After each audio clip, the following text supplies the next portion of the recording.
இயேசுவை பின்பற்றுகிறவர்களின் கதை. இயேசுவை பின்பற்றுகிறவர்கள் அவருடைய மரணத்தையும் உழைத்தெழுதலையும் கண்டதாக வேதாகம் போதிக்கிறது. அவர்களின் வாழ்க்கை என்றென்றும் மாறியது. இயேசுவை அவர்களை அழைத்து பூமியில் தம்முடைய வேலையை முடித்து விடுவதாக சொன்னார். இப்போது அவங்க ஊழியத்திற்கு செல்லும் நேரம் வந்துச்சு. இயேசு அவர்களிடம் தேவனுடைய ஆவியானவரை பரலோகத்திலிருந்து அனுப்புவதாக சொன்னார். இயேசு பரலோகத்துக்கு சென்ற பிறகு தேவனுடைய ஆவியானவர் அவரை பின்பற்றுகிறவர்கள் இருதயத்தில் தங்கினார். அவரை பின்பற்றுபவர்கள் தேவனுடைய வல்லமையினாலும் ஞானத்தினாலும் நிரப்பப்பட்டு எல்லா இடங்களிலும் இயேசு செய்ததை பற்றி ஜனங்களுக்கு சொல்ல ஆரம்பித்தாங்க.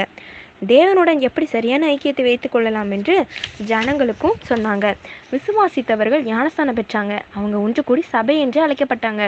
ஆரம்பத்தில் இந்த புதிய சபை யூதர்களால் மட்டுமே உருவாக்கப்பட்டுச்சு. இயேசுவின் சீஷர்கள் ஒருவரான பவுல் இயேசுவை பற்றிய நற்செய்தியை எல்லா மக்களுக்கும் எடுத்து சொல்ல ஆரம்பித்தார்.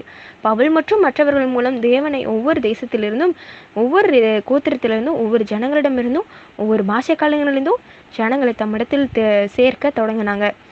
இந்த சபைகள் வீடுகளில் கூடி இயேசுவின் போதனைகளை படிக்க தொடங்கினாங்க. தங்கள் சொந்த வழிகளில் தேவனை ஆராதிக்க தொடங்கினாங்க. இந்த செயல்முறை இன்று வரை உலகின் ஒவ்வொரு பகுதியிலும் தொடங்குகிறது. இறுதியாக ஒரு நாள் பூமியின் கடைசி முடிவு வரை சபை தொடர்ந்து வளர்ந்து விரிவடையும். வேதாகமத்தின் கடைசி புத்தகத்தில் தேவன் எதிர்காலத்திற்கான தமது திட்டங்களை வெளிப்படுத்துகிறார். தேவன் இயேசுவின் முதல் சீடரான ஒருவரான யோவான் என்பவரிடம் தேவன் அவருக்கு கொடுத்த எதிர்கால தரிசனத்தை பற்றி எழுத சொன்னார். இயேசு திரும்பி வருவேன் என்று வாக்குத்தத்தம் பண்ணினார். அவர் பூமிக்கு நியாய தீர்ப்பை கொண்டு வருவார். இயேசுவை பின்பற்றி பாவ மன்னிப்புக்கென்று அவரை பலியானதை விசுவாசிக்கிறவங்க தேவனின் முன்னிலையில் பிரதிபலனை பெறுவாங்க.